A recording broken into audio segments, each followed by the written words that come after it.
தொடர்ந்து நம்முடைய அதிமுகவை சேர்ந்த முன்னாள் அமைச்சர் ஜெயக்குமார் இணைப்பில் இருக்கிறார். அவரிடம் பேசலாம். வணக்கம் சார். வணக்கம். அதிமுக பாஜகவோடு இணைந்து கபட நாடகம் ஆடுகிறது, ஒரே நாடு ஒரே தேர்தல் திட்டத்திற்கு ஆதரவு அளித்திருக்கிறது என்கிற ஒரு குற்றச்சாட்டை திமுக செயற்குழு கூட்டத்தில் தீர்மானமாக நிறைவேற்றியிருக்கிறார்கள். உங்களுடைய பதில்? வணக்கம், ஜெயக்குமார் பேசுறேங்க. பொதுவாகவே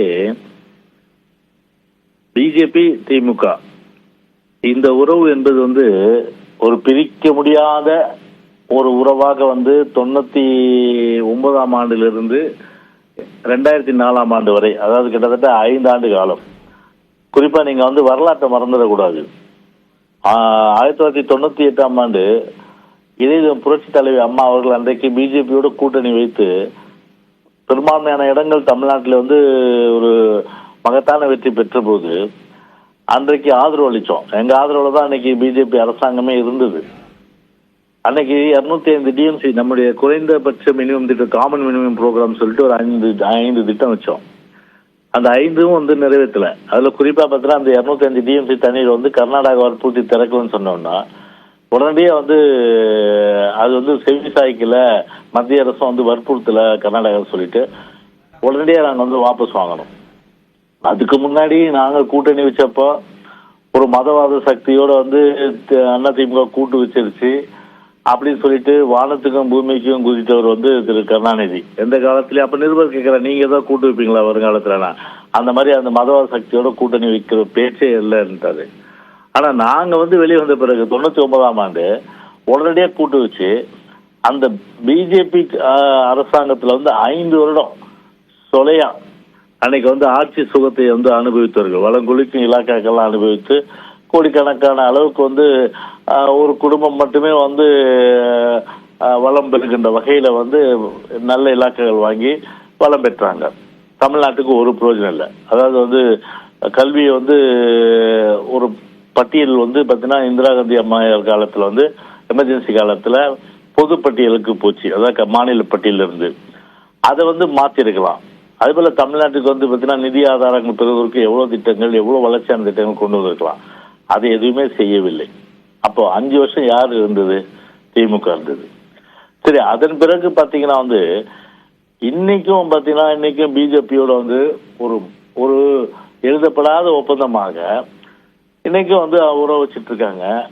நம்முடைய பொதுச்செயலாளர் சொன்னது போல அன்னைக்கு கருப்பு பலூன் விட்டவங்க இன்னைக்கு வெள்ளை கொடி கட்டுறாங்க, சமாதான கொடிய. அந்த அளவுக்கு இன்னைக்கு ஒரு பிஜேபி கிட்ட இன்னைக்கு ஒரு சரண்டர், அதாவது சரணாகதி ஆகிவிட்ட நிலையில இவர்கள் போய் எங்களை பொறுத்தவரை பார்த்தீங்கன்னா அம்மா ஒரு முடிவு எடுத்தாங்க, விலகிட்டாங்க. அதே போல நாங்க அம்மாவுக்கு பிறகு ஒரு முடிவு எடுத்து விலகிட்டோம். இனி எந்த காலத்தில் பிஜேபியோட ஒற்றுமில்லை, உறவில்லை. 2024 சட்டமன்ற தேர்தலில் கூட எந்த விதத்துல கூட்டணி பிஜேபி இருக்கக்கூடாது, பிஜேபி தவிர யார் வேணாலும் எங்களோட வரலாம்னு சொல்லி பொதுச் செயலாளர் பொறுத்தவரை ஒரு முடிவு எடுத்திருக்க நிலையில அதுல உறுதியா இருக்கும். முன்ன வச்ச கால பின்ன வைக்கிற மாதிரி இல்ல.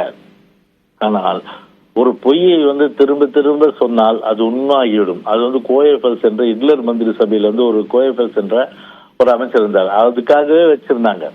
அந்த மாதிரிதான் இன்னைக்கு ஒரு கோயஃபெல்ஸ் பிரச்சாரம் இன்றைக்கு வேண்டுமென்றே பாத்தீங்கன்னா இன்றைக்கு திட்டமிட்டு இந்த பிரச்சாரங்களை இன்றைக்கு அது நிச்சயமா ஈடுபட போறது இல்லை.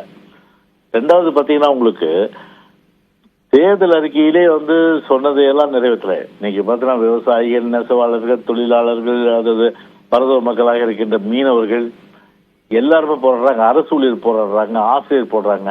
இன்னைக்கு நாடே பத்திட்டு எரியுது. இன்னைக்கு நாடே பத்திட்டு எரியும் போது ரோம் நகரம் தீப்பற்றியும் போது நீரோ மன்னன் பிடில்வச கதையா? எதை பற்றியுமே கவலைப்படாத ஒரு நீரோ மன்னன் இந்த நாட்டுல ஸ்டாலின் இருக்கிற நிலையில அவருடைய மகனுக்கு முடிசூட்டி அழகு பார்த்துட்டு இன்னைக்கு ஒரு கோயபல்ஸ் பிரச்சாரம் முடிக்கிவிட்டு அதன் மூலம் இன்னைக்கு மக்களை திசை திருப்புகின்ற வேலையெல்லாம் செய்தால் கண்டிப்பாக பாத்தீங்கன்னா 2026 சட்டமன்ற தேர்தல் ஒரு மிகப்பெரிய அளவுக்கு மக்கள் செல்வாக்கு இழந்த திராவிட முன்னேற்ற கழகம் படுதோல்வி அடைந்து விரைவிலே தமிழ்நாட்டு மக்கள் அதற்குரிய அந்த தண்டனை கண்டிப்பா திமுகவுக்கு அளிக்க தயாராக இருக்கின்றார்கள்.